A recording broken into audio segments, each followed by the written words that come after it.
Hello दोस्तों, नमस्ते। आप सभी का स्वागत है मेरे इस अखंड स्टडी हब चैनल में। तो चलिए दोस्तों, आप लोगों से विनती है कि हमारे चैनल को सब्सक्राइब करें और अपने दोस्तों के पास शेयर करें। यह वीडियो ज़्यादा से ज़्यादा, हिंदी की यह क्लास है और ऐसे ही ये एसएससी, रेलवे, यूपीपी, एसआई हर एग्ज़ाम्स में ऐसे क्वेश्चन पूछे जाते हैं और बहुत ज़्यादा क्वेश्चन पूछे जाते हैं। बहुत ज़्यादा अच्छे क्वेश्चन हैं और इम्पॉर्टेंट क्वेश्चन हैं हिंदी के। तो चलिए दोस्तों, पहला क्वेश्चन हम पढ़ते हैं और स्टार्ट करते हैं। सबसे पहला क्वेश्चन कौन सा है? उत्कर्ष शब्द का सही विलोम शब्द निम्नलिखित में से कौन सा है? तो उत्कर्ष शब्द का सही विलोम कौन सा है? पतन, अपकर्ष या ऑप्शन सी या डी? कौन सा करेक्ट आंसर कौन सा है? राइट आंसर आप लोग कमेंट में बताते रहिएगा। तो करेक्ट आंसर है अपकर्ष। Right answer B. Correct answer option B. और पतन का मतलब होता है, पतन का विलोम क्या होता है? उत्थान। उत्थान, पतन का विलोम उत्थान होता है। चलिए आगे क्वेश्चन देखते हैं। Question number 2। जो सब कुछ जानता हो इस वाक्यांश के लिए एक सही शब्द क्या होगा? तो कौन होगा? कौन सा आंसर होगा इसमें? ऑप्शन ए या बी या सी या डी? तो करेक्ट आंसर है इसका बी, सर्वज्ञ। जो सब जानता हो वो सर्वज्ञ होता है। अज्ञ, अज्ञ का अर्थ होता है जो कुछ ना जानता हो। मूर्ख जिसको कहते हैं, जो कुछ ना जानता हो अज्ञ होता है। चलिए आगे देखते हैं क्वेश्चन नंबर 3। निम्नलिखित में से कौन सा तद्भव हिंदी रूप है? क्योंकि तद्भव हिंदी रूप होता है और तत्सम संस्कृत होता है। तो इसमें कौन सा हिंदी रूप में है? बाकी जो संस्कृत में है कौन से हैं? तो इसमें करेक्ट आंसर है अचरज। ये है तद्भव रूप अचरज। बाकी तो सब संस्कृत हैं। अचरज। मयूर का क्या होगा? तद्भव मोर। मोर होगा।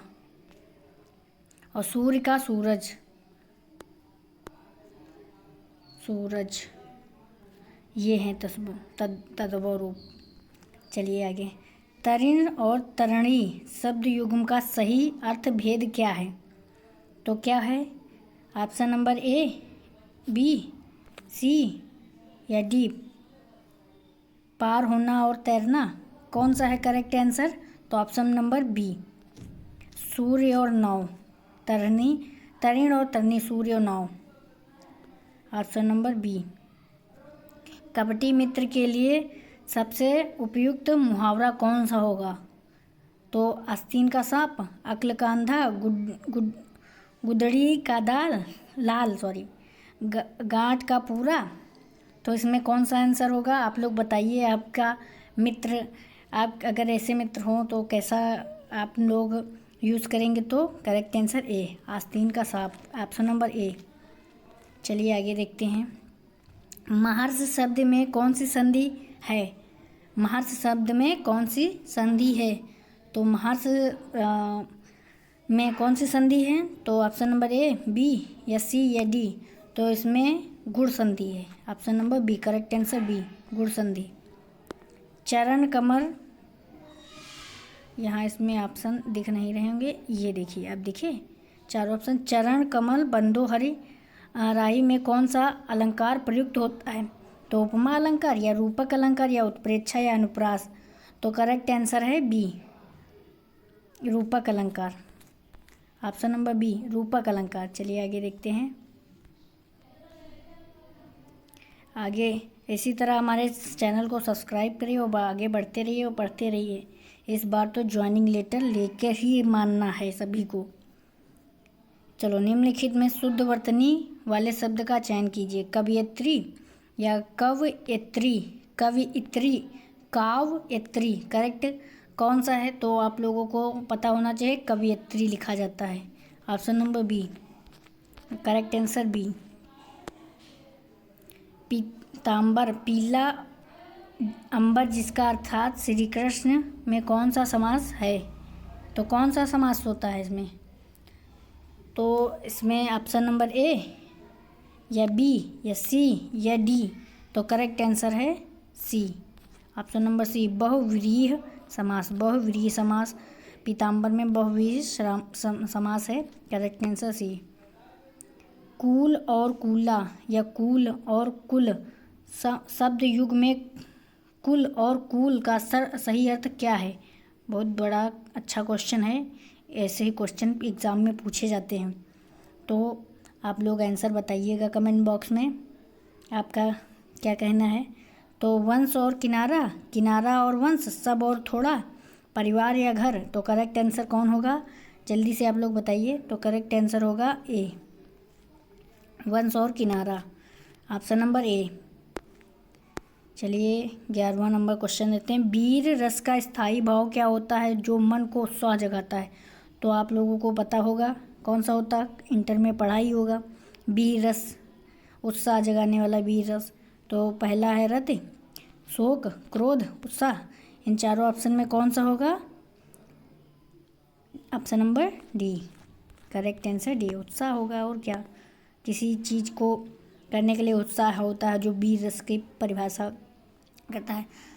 12वां नंबर क्वेश्चन। निम्नलिखित में से कौन सा शब्द आरण्य या का पर्यायवाची शब्द नहीं है? तो कौन सा नहीं है आरण्य का? कौन सा? कानन, विपिन, कांतार या पावक? तो करेक्ट आंसर है डी, पावक। आरण्य का पर्यायवाची शब्द कौन नहीं है? पावक। बाकी कानन, कांतार, ये सब इसके पर्यायवाची हैं। ऑप्शन नंबर डी इसमें सही है। इसमें एक ऑप्शन रह गया, ये चलिए देखते हैं कहाँ गया। ये नीचे वाली पीडीएफ में है, चलिए देखते हैं। 10वीं वर्णों की गिनती के आधार पर दोहा छंद के पहले और तीसरे चरण में कितनी कितनी मात्राएं होती हैं? तो कितनी कितनी मात्राएं होती हैं? 11-11 मात्राएं, या 13-13 मात्राएं, या 16-16 मात्राएं, या 24-24 मात्राएं? तो करेक्ट आंसर है बी, 13-13 मात्राएं, B, correct answer B, option number B. चलिए आगे देखते हैं। सच्चिदानंद शब्द का सही छंद विच्छेद क्या होगा? क्या होगा? तो सच्चिद प्लस आनंद, या सतचित आनंद, या सच्चिदानंद, या सतचिद आनंद। आप इन चारों ऑप्शन में से बताइए कौन सा है। तो option number B, correct answer option number B. जो जीता ना जा सके, इस वाक्यांश के लिए शब्द क्या होगा? तो करेक्ट आंसर क्या होगा? दोस्तों आप लोग बताते रहिएगा, और जो कुछ गलती हो क्षमा करना, और इस चैनल को सब्सक्राइब करें ज़्यादा से ज़्यादा। नया चैनल है, आपको बहुत अच्छी पढ़ाई इस पे मिलेगी, और पूरी फ्री क्लासेस हैं, कोई भी पैसा नहीं देना, ना कोई कोर्स, बिल्कुल एक सटीक मेथड के साथ आपको पूरी क्लास और पूरी तैयारी कराई जाएगी इन सभी एग्ज़ामों के लिए। चलिए देखते हैं। अमर, अजय, अगाध, अनंत। तो करेक्ट आंसर या करेक्ट ऑप्शन कौन सा है? अजय, ऑप्शन नंबर बी। जो जीता ना जा सके, अजय। और अमर, जो कभी मारा ना जाए, जो कभी ना मरे या ना मरे, यही सा। चलिए आगे देखते हैं। पावन शब्द का सही संधि विच्छेद निम्नलिखित में से कौन सा है? तो पोअन, या पौअन, या पावन, या पावन। ऑप्शन नंबर डी कौन सा है? आप लोग बताइए। तो करेक्ट आंसर नंबर पौअन, बी है, option number B, correct answer B. पावन का सही संधि विच्छेद बी है, पवन। चलिए आगे देखते हैं। लड़का पेड़ से गिरा, इस वाक्यांश में किस कारक का विभक्ति है? करण कारक, अपादान कारक, संप्रदान कारक, कर्म कारक। तो कौन सा कारक है इसमें? तो 17 का क्वेश्चन है, ऑप्शन नंबर बी, अपादान कारक। Correct answer. लड़का पेड़ से गिरा, इसमें कौन सा कारक है? अपादान कारक। चलिए आगे देखते हैं।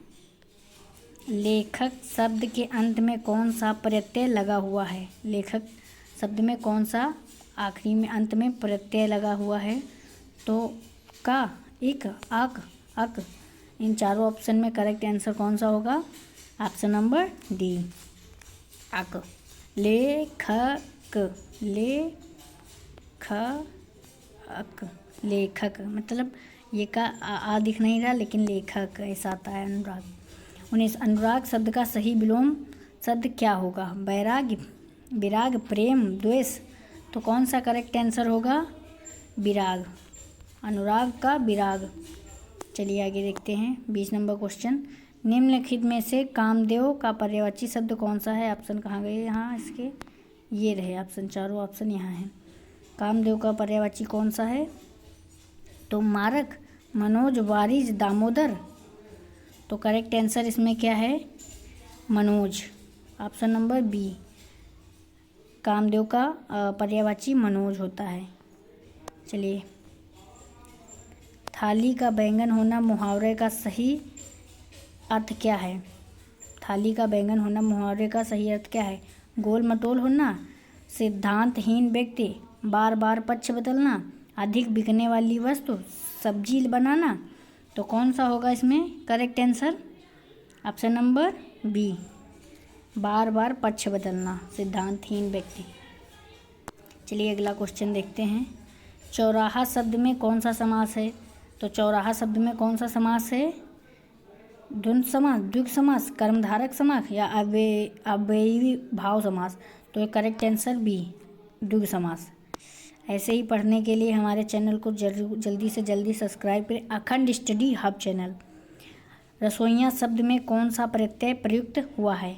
तो कौन सा प्रत्यय प्रयुक्त हुआ है? ऑप्शन ए, ये बी, सी, डी। तो करेक्ट आंसर कौन सा है? ऑप्शन नंबर बी, इयाँ, रसोई इयाँ। ये देखिए। चलिए आगे देखते हैं। अंधेर नगरी चौपट राजा लोकोक्तियाँ का सही अर्थ क्या है? क्या अर्थ है? अंधेरा होना, क्रूर प्रशासन या अन्य अन्याय की जगह, राजा का अंधा होना, रात में काम होना। तो करेक्ट आंसर कौन सा है इसमें? बी, क्रूर प्रशासन या अन्याय की जगह, ऑप्शन नंबर बी। चलिए, हिंदी भाषा की लिपि कौन सी है जिसमें लिखी जाती है? तो रोमन, गुरुमुखी, देवनागरी, फारसी। तो correct answer number C, Devanagari में हिंदी की लिपि है। हिंदी भाषा की लिपि देवनागरी में है। चलिए ऑप्शन दिखाते हैं यहाँ, ये देखिए ऑप्शन यहाँ है। सूर्योदय में कौन सा उपसर्ग लगा हुआ है? इस छंद विच्छेद का क्या है? इसके मूल शब्द के उपसर्ग छाटिए, सूर्य प्लस उदय।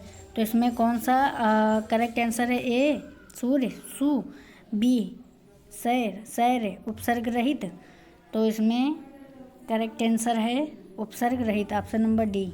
Option number D correct answer, option number D. चलिए 27 नंबर क्वेश्चन देखते हैं। श्रृंगार रस का स्थायी भाव क्या है जिसे रस राज या रसों का राजा भी कहा जाता है? तो करेक्ट आंसर कौन सा होगा? चलिए ऑप्शन देखते हैं। हास, विस्मय या निर्वेद या रति। तो करेक्ट आंसर नंबर डी, रति। ऑप्शन नंबर डी, रसों का राजा किसे कहते हैं? तो रति को कहते हैं। चलिए 28 नंबर क्वेश्चन देखते हैं। निम्नलिखित में से कौन सा शब्द तद्भव नहीं है बल्कि तत्सम संस्कृत का है? तो कौन सा भैया इसमें संस्कृत है? आम, दूध, घृत, कुआं। तो आप लोग बताइए कौन सा करेक्ट आंसर है इसमें? तो ऑप्शन नंबर सी, घृत। यह संस्कृत का शब्द है, घृत। चलिए आगे देखते हैं 29 नंबर क्वेश्चन। आंखें फेर लेना मुहावरों का सही अर्थ क्या है? अंधा हो जाना, पहले जैसा प्रेम ना करना, उदासीन हो जाना, गुस्सा करना, आँख की बीमारी होना। तो करेक्ट आंसर कौन सा है? ऑप्शन नंबर बी, उदासीन हो जाना या पहले जैसा प्रेम ना रखना। तो करेक्ट आंसर बी। इसी तरह 30 क्वेश्चन कंप्लीट हो रहे हैं। तो आप लोग मेरे इस चैनल अखंड स्टडी हब को सब्सक्राइब करें और आगे से शेयर करें। आप लोगों को ऐसे ही रोजाना वीडियो मिलती रहेंगी। लाइक, सब्सक्राइब और कमेंट भी करते रहिए। तो 30 नंबर क्वेश्चन देखते हैं कौन सा है। चौपाई छंद के प्रत्येक चरण में कितनी मात्राएं होती हैं? 11 मात्राएं, 13 मात्राएं, 16 मात्राएं, 24 मात्राएं। तो करेक्ट आंसर कौन होगा? ऑप्शन ए या बी या डी या सी। तो करेक्ट आंसर होगा सी, 16 मात्राएं। चौपाई में के छंद में 16 मात्राएं होती हैं। तो चलिए दोस्तों, मिलते हैं अगली वीडियो में। ऐसे ही पढ़ते रहिए, आगे बढ़ते रहिए। जय हिंद।